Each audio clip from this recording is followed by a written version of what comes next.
Hello बच्चों, मैं के कर्मा आप देख रहे हैं अपना प्यारा चैनल के फिजिक्स।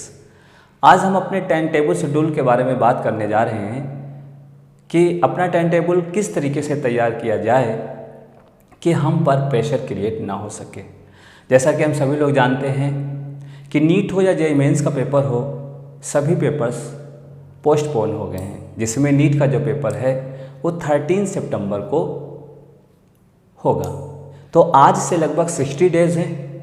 तो अब हमें ये देखना है कि अब हम 60 डेज़ की प्लानिंग कैसे करें जिससे कि हमारी बायोलॉजी, फिजिक्स, केमिस्ट्री को अच्छे से मैनेज कर सकें। क्योंकि जो कमियां अब तक रह गई थी या जो कमियां रह गई हैं, जो टॉपिक हमारे वीक हैं, जो बहुत अच्छे टॉपिक हैं, अब उसकी एनालिसिस करने का वक्त आ गया है।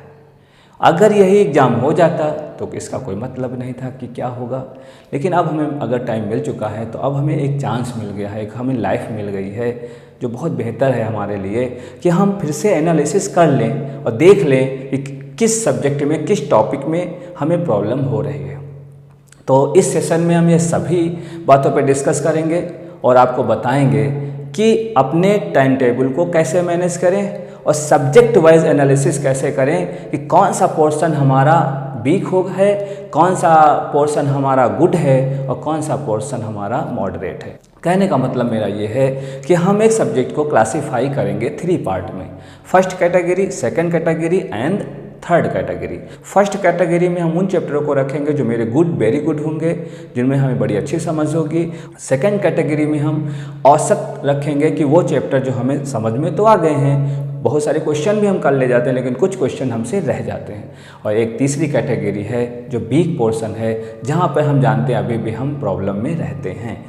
आज हम इन्हीं पॉइंट पे बात करेंगे कि वो जो वीक पोर्शन है उसको हम कैसे स्ट्रॉन्ग करें, क्योंकि ये जो टाइम हमें मिला है बेटा, इसको हम कैसे यूटिलाइज़ करें कि हम सक्सेस की ओर एक कदम और बढ़ा सकें। ठीक है, तो टाइम टेबल कैसे मेरा होगा, कैसा शेड्यूल होगा, इस पर हम सब पे बात करेंगे। लेकिन सबसे पहले हम 44 जो आवर हैं हमारे पर डे, उनको हम कैसे मैनेज करें, इस पर भी हम बात करेंगे कि कितने बजे हमें उठना है, कितने बजे हमें फ्रेश होना है, कितने बजे क्या पढ़ना है, इसको भी हम बात करेंगे। बट इससे पहले एक बात हम ज़रूर आपको बता दें, क्योंकि आप देख रहे हैं कि YouTube पर बहुत सारे अच्छे टीचर्स हैं, बहुत अच्छे प्लानिंग आपको बताया गया है या प्लानिंग उन्होंने दिया है। सभी लोगों ने बहुत बेहतर प्लानिंग दिया है और उन्होंने मेहनत भी की है कि जब वो प्लानिंग करते हैं तो उससे पहले वो सोचते हैं कि ये प्लानिंग उन बच्चों के लिए कैसे काम करेगी। ठीक है, तो अब हम यही बात यहाँ पर ये आपको सिर्फ बताना चाहते हैं कि आप कोई भी प्लानिंग पकड़ें, कोई भी प्लानिंग देखें, जो भी आपको अच्छा लगे। जैसे मान लो सपोज आज हम आपको एक प्लानिंग आपके सामने रख रहे हैं, हो सकता है आपको बहुत बेहतर लगे, हो सकता है आपको ना ठीक लगे। तो अगर आपको जो सबसे बेस्ट प्लानिंग लगे उसी को फॉलो करिए, बट ये मत करिए कि थोड़ा मेरा, थोड़ा उनका, ऐसा मत करिए। जो भी आप शेड्यूल लें उसे पूरे 60 डेज़ लागू करें। ठीक है, ये मैं नहीं कह रहा हूँ कि आप मेरे शेड्यूल को ही फॉलो करें, ये भी मैं नहीं कह रहा हूँ कि किसी दूसरे का फॉलो करें। जो आपको अच्छा लगे उसी शेड्यूल के साथ आप चलें। ठीक है, तो कोशिश है मेरी कि जो मैंने मैनेज किया है, ये मान के हमने मैनेज किया है कि हम पेपर देने जा रहे हैं, हम एज ए स्टूडेंट इस प्लानिंग को तैयार किए हैं। ठीक है, जिससे हम आपके उस फील्ड को समझ सकें कि कहाँ पे प्रॉब्लम होती है। अब हम सबसे पहले क्या करेंगे, जो 44 आवर हैं उनको क्लासीफाई करेंगे, अपने टाइम को मैनेज करेंगे और उसके बाद हम सब्जेक्ट की प्लानिंग की बात आपके साथ शेयर करेंगे। ठीक है, तो यहाँ पर हम ज़्यादा नहीं बात करेंगे, थोड़ी सी बात करेंगे। उसके बाद हम क्या करेंगे, टॉपिक वाइज कि मैकेनिक्स का कौन सा पोर्शन में हमें कौन सा क्वेश्चन पढ़ना है, मॉडर्न फिजिक्स में कौन से पोर्शन से हमें कौन सा क्वेश्चन पढ़ना है, इलेक्ट्रोस्टैट से कौन से पोर्शन से कौन सा क्वेश्चन पढ़ना है, ये हम हर एक टॉपिक वाइज एनालिसिस आपके सामने रखेंगे। ठीक है, तो उसके लिए हम क्या करेंगे, नेक्स्ट वीडियो लेकर आएंगे। हर एक टॉपिक का एक वीडियो होगा जिसमें हम सब्जेक्ट वाइज, टॉपिक वाइज, है ना, और साथ में छोटे छोटे पॉइंट पे हम बात करेंगे कि इस पॉइंट से कौन सा क्वेश्चन बन सकता है, इस पे प्लानिंग होगी। तो चलिए सबसे पहले आज टाइम टेबल शेड्यूल के बारे में बात करते हैं और फिर हम बात करेंगे कि सब्जेक्ट को कैसे मैनेज करें कि जिससे कि हम बेहतर स्कोर नीट एग्ज़ाम में कर सकें। देखिए, दूसरी बात एक और बता देते हैं कि जो हम टाइम टेबल जो मेरा है 24 आवर का, वो जेईई मेंस और नीट दोनों के लिए सेम है, बट जो सब्जेक्ट वाइज प्लानिंग है वो नीट के लिए अलग है और जेईई मेंस के लिए अलग है। तो ये जो सेशन हम लेकर आ रहे हैं केवल उन्हीं बच्चों के लिए है जो नीट के बच्चे हैं, बट जो 40 आवर को जो मैंने क्लासीफाई किया है वो कॉमन है जेईई मेंस बच्चों के लिए भी और नीट के बच्चों के लिए भी। तो चलिए स्टार्ट करते हैं, समझते हैं कि अपने टाइम टेबल शेड्यूल को। तो चलिए प्यारे बच्चों 24 आवर्स शेड्यूल को समझते हैं और देखते हैं किस प्रकार से हमने आपके लिए 24 आवर्स को क्लासिफाई किया है, जिससे कि आपको किसी प्रकार का कोई प्रेशर क्रिएट नहीं होगा। बट स्टार्ट करने से पहले यह मैं आपको बता दूं कि जो मैंने टाइम मैनेज किया है उसमें आप थोड़ा बदलाव भी कर सकते हैं, लेकिन अगर हो सके तो अपने टाइम में बदलाव ना करें, जो मैंने शेड्यूल तैयार किया उसी के साथ जाएँ। लेकिन अगर आपको लगता है कि थोड़ा सा टाइम जल्दी हो रहा है तो आप उसमें थोड़ा सा चेंज कर सकते हैं, जिसमें सबसे पहले 6:30 से 7 AM के बीच आपको उठ जाना है और तैयार हो जाना है। तो 6:30 से 7 AM के बीच आपको आधे घंटे लेना है उठने में और तैयार होने में। ओके, अब आप क्या करेंगे, 7 बजे से मतलब 7 AM से 9:30 के बीच जो आपका टाइम होगा वो 2.5 आवर होगा, जिसमें आपको डिसाइड करना है कि बायोलॉजी पढ़ें या केमिस्ट्री पढ़ें। देखिए प्यारे बच्चों, जो मॉर्निंग का टाइम होता है बहुत बेस्ट टाइम होता है लर्न करने के लिए। तो आपको यहाँ पर ये डिसाइड करना है कि बायोलॉजी यहाँ पर पढ़ा जाए या केमिस्ट्री पढ़ा जाए। तो आप डिसाइड कर सकते हैं अपने अनुसार कि हम बायोलॉजी को लें या केमिस्ट्री लें। ठीक है, अब देखिए इतना करने पर 9:30 हो जाएगा।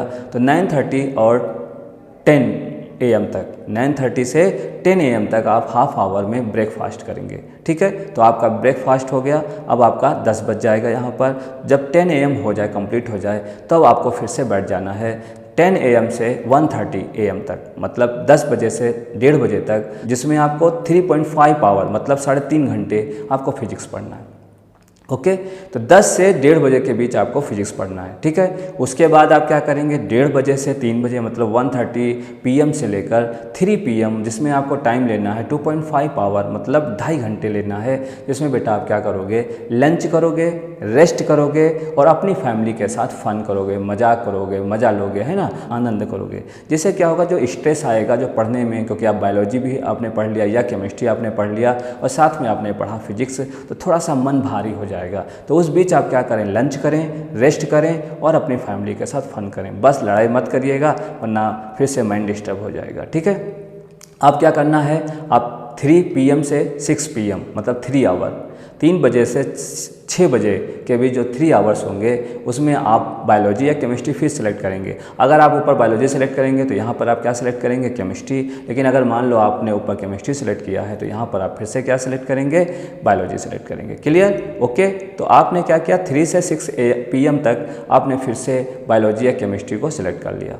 अब क्या होगा, 6 PM कंप्लीट हो गया, 6 बज गया, 6 से 6:30, 6 PM से 6:30 PM के बीच जो आपका हाफ आवर होगा या आधा घंटा होगा वो आपका टी ब्रेक होगा, मतलब आप यहाँ पर चाय पियेंगे। ठीक है, थोड़ा सा फ्रेश हो जाएंगे, चाय पियेंगे तो मन ताज़ा हो जाएगा, है ना। ओके, फिर आप क्या करेंगे, 6:30 PM से 8:30 PM के बीच, जिसमें आपको 2 आवर मतलब 2 घंटे फिर से फिजिक्स पढ़ना होगा। तो 6:30 बजे से 8:30 बजे तक आपको 2 घंटे फिर से दोबारा क्या करना है, फिजिक्स को पढ़ना है। ठीक है, अब उसके बाद क्या करना है, 8:30 बजे से मतलब 8:30 PM से 9:30 PM के बीच 1 आवर आपको फिर डिनर करना है। मतलब फिजिक्स पढ़ लिया, 6:30 से 8:30 के बीच आपने फिजिक्स पढ़ लिया, फिर आप क्या करेंगे, खाना खाएंगे। ठीक है, तो 8:30 से 9:30 मतलब 1 आवर आपको लेना है डिनर के लिए। उसमें आप खाना भी खाइए और थोड़ा सा रेस्ट भी कर लीजिए। ठीक है, अब रेस्ट हो गया, 9:30 बज गया, आप 9:30 बजे फिर से बैठ जाइए पढ़ने के लिए। 9:30 से लेकर 12:30 तक मतलब 9:30 PM टू 12:30 PM मतलब जिसमें 3 घंटे आपको मिलेंगे, 3 आवर्स मिलेंगे, उसमें आप दोबारा बायोलॉजी पढ़ेंगे। ठीक है, अब देखिए इस प्रकार से आपने 24 आवर को मैनेज कर लिया, जिसमें आपने सब कुछ किया, उसमें डिनर भी किया, टी भी किया, फन भी किया और पढ़ाई भी की। ठीक है, तो चलिए प्यारे बच्चों फिजिक्स सब्जेक्ट की बात करते हैं और देखते हैं कि अब आगे की हमारी क्या स्ट्रेटेजी होगी, क्या रणनीति होगी, हम फिजिक्स में बेहतर से बेहतर स्कोर कर सकें। तो देखिए सबसे पहले हम आपको एक एनालिसिस दे देते हैं। 11 ईयर्स नीट पेपर की हमने एनालिसिस की और देखा कि किस टॉपिक से कितना वेटेज है। ठीक है, तो आपके सामने ये बात रख रहे हैं। तो सबसे पहले हमने यहाँ पर क्या किया है कि 11 ईयर नीट के पेपर्स का एनालिसिस की और देखा क्या कि किस टॉपिक से कितना वेटेज है। ठीक है। तो जब 11 ईयर की हम बात कर रहे हैं, जो टोटल क्वेश्चन होते हैं वो 740 क्वेश्चन होते हैं, ठीक है। तो 740 क्वेश्चन में कितने कितने क्वेश्चन किस किस टॉपिक से आए हैं उनकी पहले एनालिसिस कर देते हैं। तो देखिए मैकेनिक्स के जो क्वेश्चन अब तक आए हुए हैं 11 ईयर में वो है 204, मतलब 204 क्वेश्चन, जिसका वेटेज बेटा कितना हो रहा है 27%। मतलब आप समझ गए हैं कि पेपर में सबसे ज़्यादा अगर किसी की बात हो रही है तो वो है मैकेनिक्स की। मैकेनिक पोर्शन आपको बहुत मजबूत करना है, और आप जानते हो कि मैकेनिक्स में बहुत बच्चों को बहुत दिक्कत होती है, तो इसकी किस प्रकार से प्लानिंग की जाए उसके बारे में भी बात हम आगे करेंगे, ठीक है। दूसरा पॉइंट आता है इलेक्ट्रोस्टैटिक एंड मैग्नेटिज्म। ओके, अब देखिए बेटा इलेक्ट्रोस्टैटिक और जो मैग्नेटिक की बात करते हैं तो जो 740 क्वेश्चन है उनमें से 148 क्वेश्चन अब तक आए हुए हैं जिनका वेटेज है 20%। इसका वेटेज कितना है बेटा 20% है, ठीक है। इसका मतलब ये हुआ कि ये मैकेनिक्स के बाद ये दोनों टॉपिक आपको अच्छे से तैयार होना चाहिए, इलेक्ट्रोस्टैटिक और मैग्नेटिज्म। ओके, नेक्स्ट पॉइंट आता है मॉडर्न फिजिक्स। ओके, देखिए जो आपके 740 क्वेश्चन हैं, 740 क्वेश्चन हैं, उनमें से 138 क्वेश्चन मॉडर्न फिजिक्स से आते हैं। अब देखिए ये बहुत छोटा टॉपिक है, इसमें ज़्यादा लेसन नहीं होते, बहुत छोटे छोटे लेसन्स होते हैं, तो ये तैयार करना बहुत बेहतर होगा। और इसका वेटेज जो है वो 19% है बेटा, कितना 19%। तो इसकी हमारी क्या प्लानिंग होगी, इस टॉपिक की क्या प्लानिंग होगी वो हम आपके साथ आगे शेयर करेंगे, ठीक है। नेक्स्ट जो वेटेज है वो ऑप्टिक्स का है, जो 740 में से 110 क्वेश्चन आए हुए हैं जिसका वेटेज बेटा कितना है 15%, ठीक है। जो नेक्स्ट टॉपिक है हीट एंड थर्मोडायनेमिक्स है, जो 740 में से 774 क्वेश्चंस आ चुके हैं जिसका वेटेज कितना है बेटा 10%। ये भी बहुत अच्छा टॉपिक है, बहुत आसान टॉपिक है, इससे भी आप बेहतर स्कोर कर सकते हैं। नेक्स्ट टॉपिक जो आपका है वो करंट इलेक्ट्रिसिटी है, जिसमें अब तक के 52 क्वेश्चन आ चुके हैं 11 ईयर में, जिसका वेटेज बेटा 7% है। ओके, ये बहुत आसान टॉपिक है, इसमें भी अच्छा स्कोर किया जा सकता है। और जो नेक्स्ट टॉपिक है आपका properties of matter and fluid mechanics, इसमें से अब तक के 11 ईयर में 23 क्वेश्चंस आए हैं जिनका वेटेज आपका कितना है बेटा 3%। ओके, तो आपने वेटेज वाइज क्लासिफिकेशन कर लिया। मैकेनिक्स आपको पता चले नंबर 1 पोजीशन पे, जिसका मतलब हुआ कि हमें मैकेनिक्स की प्लानिंग बनानी पड़ेगी कि हम बेहतर से बेहतर यहाँ पर स्कोर कर सकें। फिर सेकंड स्टेप पे आता है इलेक्ट्रोस्टैटिक एंड मैग्नेटिक, मतलब अब हमें समझ में आ चुका है जब हम मैकेनिक्स की अच्छी से स्ट्रेटेजी बना लेंगे तो हम बात करेंगे इलेक्ट्रोस्टैटिक एंड मैग्नेटिक की। ओके, नेक्स्ट जो टॉपिक आता है बेटा मॉडर्न फिजिक्स, जिसमें कई चैप्टर होंगे, जैसे आपका डुअल नेचर ऑफ मैटर है, एटम्स है ना, न्यूक्लियस है, आपके पास इलेक्ट्रॉनिक्स है, सब इसमें हम चर्चा करने वाले हैं, जिसका वेटेज बेटा कितना है 19%। और नेक्स्ट टॉपिक जो आपका है ऑप्टिक्स, जिसका वेटेज बेटा कितना है 15%। हीट एंड थर्मोडायनेमिक्स का जो वेटेज है 10%। करंट इलेक्ट्रिसिटी का जो वेटेज है वो 7%। And properties of matter and fluid mechanics का जो वेटेज है बेटा वो 3% है। ओके, तो अब हमने ये क्लासिफिकेशन किया था on the basis of weightage. Okay, अब जो आगे की हमारी एनालिसिस है वो है बेटा रैंक वाइज चैप्टर के एनालिसिस। अब देखिए बेटा इसमें जो हमने चार्ट आपके सामने डिस्प्ले किया है उसमें हमने 3 कैटेगरी रखी हैं। एक कैटेगरी फर्स्ट है जिसको हमने गुड नाम दिया है, और एक जो कैटेगरी है वो है मॉडरेट, और एक कैटेगरी जो है बेटा वीक है। तो देखिए गुड कैटेगरी में हम 1 से लेकर 10 चैप्टर को एक रैंक वाइज रखेंगे, और फिर मॉडरेट में 11 से 20 चैप्टर हम रैंक वाइज रखेंगे, और वीक में हम 21 से लेकर 30 चैप्टर तक रैंक वाइज रखेंगे। इसका मतलब टोटल हम 30 यूनिट चैप्टर की बात करने वाले हैं। क्लियर?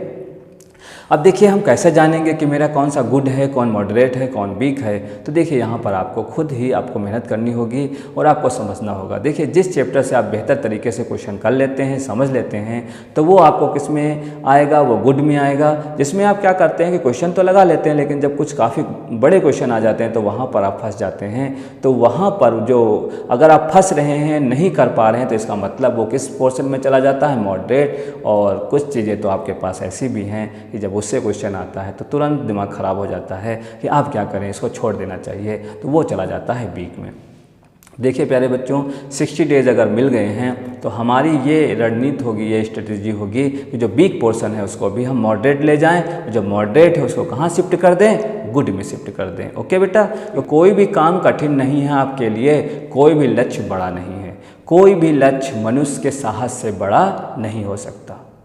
ठीक है, कोई भी लक्ष्य मनुष्य के साहस से बड़ा नहीं हो सकता, हारा वही है जिसने कोशिश नहीं की है। तो आप बात शायद समझ गए होंगे कि हम आज बात करने वाले हैं उन पोर्शन की बात करेंगे जो वीक पोर्शन है उनको हम मॉडरेट में ले जाएंगे, और जो मॉडरेट पोर्शन है उसको हम गुड में ले जाएंगे। ओके, देखिए अब आगे हमने एक नया प्लान आपके सामने डिस्प्ले किया है, उसको ध्यान से समझिएगा कि अगर हम 60 डेज़ की बात कर रहे हैं कि हमने 60 डेज़ हमको पढ़ाई करनी है, स्टडी करनी है, तो उसमें आपको क्या करना है, 210 आवर आपको मिलेंगे टोटल। 210 आवर आपको मिलेंगे फिजिक्स पढ़ने के लिए, जिसको हमने फिर से कैटेगरीज वाइज फिर से क्लासिफिकेशन किया है कि C1 पे हमें कितना टाइम देना है, C2 पे हमें कितना टाइम देना है, C3 पे हमें कितना टाइम देना है। कहने का मतलब है कैटेगरी 1, कैटेगरी 2 और कैटेगरी 3। तो कैटेगरी 1 को हम 40 आवर दे रहे हैं, कैटेगरी 2 को 80 आवर दे रहे हैं और कैटेगरी 3 को हम 90 आवर दे रहे हैं। क्लियर? कैटेगरी 1 क्या है, ये है आपका गुड, और कैटेगरी 2 क्या है, वो है मॉडरेट, और कैटेगरी 3 क्या है, वो बेटा वो क्या है, वीक पोर्शन। देखिए इसको हमने क्या प्लान किया है, टाइमिंग फॉर लर्निंग। आप देख रहे हैं तो यहाँ पर जब अगर गुड है, बहुत अच्छा है, तो यहाँ पर क्या करेंगे, लर्निंग नहीं करेंगे, यहाँ पर केवल प्रैक्टिस करेंगे। Time for practice. ओके, तो 2 पॉइंट यहाँ पर हमारे चलेंगे, एक होता है लर्निंग और एक बेटा प्रैक्टिस। ओके, देखिए जब अगर हम गुड पोर्शन में हैं तो हम वहाँ पढ़ेंगे नहीं, रीड नहीं करेंगे, केवल 40 आवर जो होंगे आपके 60 डेज़ में, जो आपका टोटल बना था 210 जो आवर आपको मिले थे, उसमें से जो 40 आवर आपको मिलने वाले हैं 60 डेज़ में, उसमें हम प्रीवियस ईयर्स जी मेंस के पेपर करेंगे। पक्का समझ रहे हो ना सभी लोग? 40 घंटे, जो 210 घंटे आपको 60 दिन में मिलने वाले हैं, उसमें आप 40 घंटे जी मेंस के पेपर करेंगे। क्लियर? अब आता है कैटेगरी 2 जिसको हमने मॉडरेट कहा, उसमें आप बेटा क्या करने वाले हैं, 210 घंटे में से 30 घंटे आपको मिलेंगे। 30 घंटे में आप क्या करेंगे, जिसको मैं 80 आवर आपको क्लासीफाई किया है, उसमें 30 आवर आप लेक्चर, नोट्स और NCERT की बुक पढ़ेंगे। ठीक है, आपके अपने अनुसार नोट्स पढ़ना नोट्स पढ़िए, NCERT करना NCERT करिए। और जो 50 आवर आपको होंगे, देखिए टोटल मैंने 80 आवर दिया, और इस 80 आवर में 30 आवर आपको लर्निंग पे देना है और 50 आवर आपको किस पे देना है, प्रैक्टिस पे। तो देखिए प्रैक्टिस कैसे करेंगे यहाँ पर। अब देखिए मॉडरेट पोर्शन है, मतलब आपका ना तो ज़्यादा अच्छा है ना ज़्यादा ख़राब है, तो इसमें आप क्या करने वाले हैं, प्रीवियस ईयर्स नीट पेपर करेंगे। प्रीवियस ईयर्स नीट पेपर मतलब जो चैप्टर आपके मॉडरेट हैं, मतलब ज़्यादा अच्छे नहीं हैं, तो उसमें केवल नीट का पेपर करेंगे, वहाँ JEE मेंस का पेपर आप नहीं करेंगे। क्लियर? अब तीसरा कैटेगरी हमने आपको बताया है बेटा, क्या कैटेगरी आपको सिखाया है, वो है आपकी क्या, वीक पोर्शन। कुछ ऐसे चैप्टर जो आपको बहुत परेशान कर रहे हैं, जिनसे आपके क्वेश्चन बनते ही नहीं हैं, तो उनमें आप क्या करेंगे, 90 आवर आप देने वाले हैं, क्योंकि हमको वीक पोर्शन को ही मॉडरेट में ले जाना है बेटा। तो जो 90 आवर आपका है 210 घंटे में, उसमें 40 आवर आप क्या करने वाले हैं, लर्निंग, और 50 आवर आप क्या करने वाले हैं, प्रैक्टिस। ओके, तो लर्निंग में फिर वही बात आ जाए, कैसे पढ़ें, तो इसके लिए एक ही रास्ता है, या तो आप यूट्यूब पर जाइए, लेक्चर अच्छे से देखिए, किसी का भी वीडियो देखिए, मेरा देखिए या किसी और का देखिए, बट देखिए, या तो अगर आपको लगता है कि हमारा टाइम खराब हो जाएगा तो आप नोट्स पढ़िए और NCERT बुक करिएगा। ठीक है, 50 आवर में आप क्या करने वाले हैं, फिर से वही बात कि नीट के पेपर्स करें, और साथ में बेटा जो नोट्स में जो क्वेश्चन दिए हुए हैं टॉपिक वाइज, उन्हें रिवाइज करें। वो किसी का भी नोट्स हो सकता है जिससे आप पढ़ते थे, जो सर आपको पढ़ाते थे, बहुत अच्छे से उन्होंने मेहनत किया है, उनके नोट्स को रिवाइज करें और फिर से उसको मजबूत करें। अगर कोई दिक्कत हो तो आप मुझे चैट बॉक्स में मैसेज करें, हम आपके लिए वो टॉपिक का वीडियो आपके सामने लाएंगे। ठीक है, वो हम ज़रूर अपलोड करेंगे ट्रिक एंड टेक्निक के साथ। ओके, एक लास्ट बात सुनिएगा बहुत अच्छे से, कुछ पॉइंट आपको डिस्प्ले हम कर रहे हैं, ये बहुत ज़रूरी है बेटा आपके लिए। ये है precautions, take care your health. देखिए यार कितनी महामारी चल रही है, कितनी भयानक बीमारी चल रही है, अगर अपने आप को ध्यान नहीं देंगे, अपने आप को सुरक्षित नहीं रखेंगे, तो बेटा क्या होगा, फिर एग्ज़ाम आप दे नहीं पाएंगे।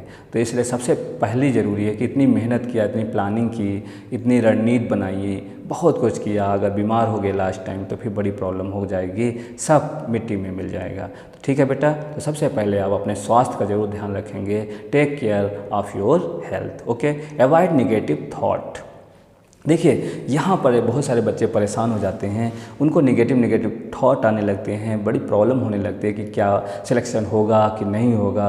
देखिए ऐसा कोई काम नहीं बना हुआ है जो हम लोग कर नहीं सकते हैं। अगर आप मेरे साथ जुड़े हैं, अगर मेरे साथ काम करेंगे, जैसे जैसे मैं बताऊँ वैसा वैसा करेंगे, तो आपको सिलेक्शन से कोई रोक नहीं सकता है बेटा। ठीक है, दूसरे पॉइंट पे बहुत फोकस करिएगा, नेगेटिव थॉट आपके मन में नहीं आने चाहिए। Do not watch negative news. News का यहाँ मतलब कोरोना से रिलेटेड है कि कोरोना वाली न्यूज़ आपको नहीं सुनना है कि क्या हो रहा है, कितना कोरोना बढ़ रहा है, पेपर होगा कि नहीं होगा, इन बारे में आपको सोचना नहीं है बेटा। ओके, और अगला पॉइंट आपका आता है कि डू नॉट चेंज स्ट्रेटेजी। देखिए हमने स्टार्ट करने से पहले बता दिया था कि आप अपनी स्ट्रेटेजी रोज़ नहीं बदलेंगे। आज मैंने बताया एक प्लान बना लिया, कल दूसरे ने बताया दूसरा प्लान बना दिया, इसका मतलब आप फंस जाएंगे बेटा, ना इधर के रहेंगे ना उधर के। इसलिए मैं आपको कह रहा हूँ किसी की भी स्ट्रेटेजी फॉलो करना तो पूरे 60 डेज़ वही फॉलो करना। मैं नहीं कर रहा हूँ बेटा कि मेरी स्ट्रेटेजी फॉलो करो या किसी और की फॉलो करो, जिसकी चाहो, जिसको आपको फील आता हो, जहाँ लगता हो कि आप बहुत अच्छे से आप काम कर पा रहे हैं, अच्छे से एनालिसिस हो रही है, वहाँ पर आप जुड़िए, वहीं से आप काम करिएगा। ठीक है, नेक्स्ट पॉइंट जो अगला पॉइंट है बहुत बेहतर पॉइंट है, do not get influenced by friends. Okay, बहुत सारे दोस्त आपको मिलेंगे, वो बताएंगे ऐसा नहीं ऐसा करो, ऐसा नहीं ऐसा करो। अपने दोस्तों से इन चीज़ों से बचिएगा बेटा, क्योंकि इस समय सबसे खतरनाक वही होने वाले हैं। आपको रोज़ अलग अलग प्लान बताएंगे, आप अगर उनके हिसाब से काम करने लगे तो आपका काम हो गया। ठीक है, दूसरा लास्ट पॉइंट है कि जो भी आपने रेगुलर रूटीन बना रखा है उसको पक्का रखिएगा, उसमें कोई चेंज बेटा मत करिएगा। ठीक है, तो ये हमारी रणनीति थी कि किस तरीके से हम 60 डेज़ को यूटिलाइज करने वाले हैं। अब आती है कि हम टॉपिक पढ़ने जब जाएंगे तो हम कैसे समझेंगे, कौन सा चैप्टर ज़्यादा इम्पोर्टेंट है, किस चैप्टर से क्या क्वेश्चन आने वाले हैं बेटा, इन सभी के बारे में हम बात करने वाले हैं।